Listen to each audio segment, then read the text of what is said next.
Welcome to studio in Telugu. రానున్న graduate పట్టభద్రుల MLC ఎలక్షన్లలో ఉమ్మడి గుంటూరు జిల్లా గ్రాడ్యుయేట్ ఓటర్లందరూ సమాయత్తం కావాలని కూటమి పార్టీ అభ్యర్థి ఆలపాటి రాజేంద్ర ప్రసాద్ గుంటూరు ఏటుకూరు బైపాస్ రోడ్ నందు గల ఈ కన్వెన్షన్ హాల్లో ఆత్మీయ సమావేశాన్ని ఏర్పాటు చేశారు. ఈ సందర్భంగా ఆయన మాట్లాడారు. మాజీ మంత్రులు, పోలిట్ బ్యూరో సభ్యులు,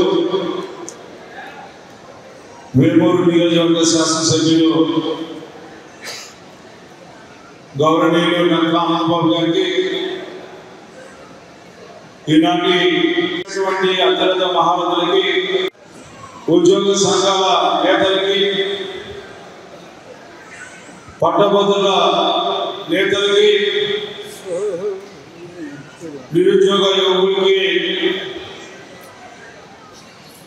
ఎవరైతే పట్టభద్రులుగా ఓటర్లుగా నమోదు చేసుకున్నారో పేరు పేరున నా హృదయపూర్వకమైనటువంటి ధన్యవాదాలు తెలుపుకుంటా ఉన్నాను. పాత్రికేయులకి నా నమస్కారాలు. ఈరోజు మీ అందరికీ నేను తెలియజెప్పేది ఒకటే, రెండు అంశాల్లో వ్యక్తిగతంగా నేను అభ్యర్థి అయినా ఈనాడు మంచి ప్రభుత్వానికి ప్రతీక, మంచి ప్రభుత్వం కొనసాగుతుందని చెప్పే అంశంలో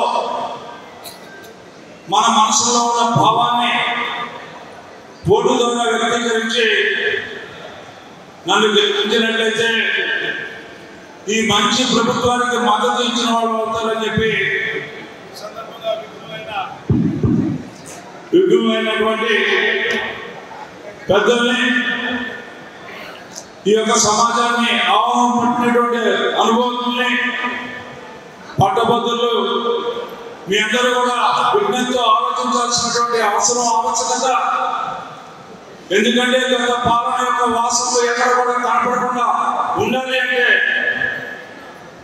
ఈనాడు మనందరం కూడా విచక్షణతో ఆలోచించి ఈ సమాజాన్ని కాపాడుకునే దిశలో మానవత్వ కృషిలో భాగంగా ఈ ఎన్నిక విజయం చేకూర్చాల్సిందిగా మనందరినీ కోరుకుంటూ, మీ అందరి ఆశీస్సులు ఈ ఆత్మీయ సమావేశం ద్వారా మీ అందరూ మిగతా ప్రాంతాల్లో, ఎందుకంటే 33 నియోజకవర్గాల్లో వ్యక్తిగతంగా ప్రతి ఓటర్ని కలిసే అవకాశం చాలా తక్కువగా ఉంటుంది. కాబట్టి ఎవరైతే పట్టభద్రులుగా ఉన్నారో, ఎవరైతే ఉద్యోగ సంఘాల నేతలుగా ఉన్నారో, ఎవరైతే నిరుద్యోగ యువకులుగా ఉన్నారో, ఈనాడు మనకి నాయకత్వం వహిస్తున్నటువంటి విద్యాశాఖ మంత్రి లోకేష్ గారి యొక్క మాట మనందరం ఒకటి గుర్తుపెట్టుకోవాలి. 5 సంవత్సరాల్లో 20 లక్షల ఉద్యోగాలు ఇస్తానన్నటువంటి కూటమి ప్రభుత్వాన్ని మనందరం కూడా గుర్తుంచుకోవాల్సిన అవసరం. అంతేకాకుండా ఉద్యోగ సంఘ నేతలందరికీ కూడా విజ్ఞప్తి చేసేది ఒకే ఒకటి,